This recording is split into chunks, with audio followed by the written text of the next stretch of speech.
Derrière Spirulin, il y a la volonté de trouver un fer naturel biodisponible, donc une forme assimilable par nos cellules. Il y a beaucoup de plantes qui contiennent du fer, mais toutes n'ont pas un fer biodisponible. Le fer qu'on trouve dans les végétaux est d'origine naturelle puisqu'il fait partie des cellules de ces plantes-là. Et il se trouve que la spiruline, qui est une microalgue, qui s'appelle Atrospira platensis, qui est une microalgue ou une cyanobactérie, une algue bleue qui pousse dans les eaux saumâtres de la barrière équatoriale. Et il se trouve que cette microalgue est naturellement riche en fer.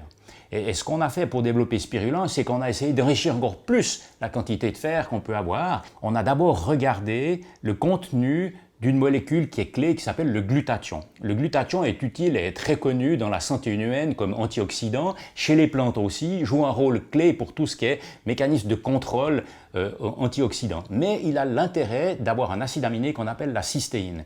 Et cette cystéine-là peut lier les métaux divalents. Les métaux divalents, ça veut dire 2+, et le fer est 2+. Dans les 12 mg de spirulin, donc dans un seul comprimé, on a deux formes de fer. Le fer libre qu'on trouve dans la plupart des végétaux et la vraie innovation Pharmalp, le fer lié à des petites protéines, ces fameuses phytokélatines, qui peuvent rentrer par une autre voie dans les cellules. Donc on a le fer libre qui rentre par une voie et le fer lié aux petites protéines, l'innovation Pharmalp, qui rentre par une autre voie. Donc on a l'intégralité des 12 mg de fer qui rentrent au sein des cellules intestinales.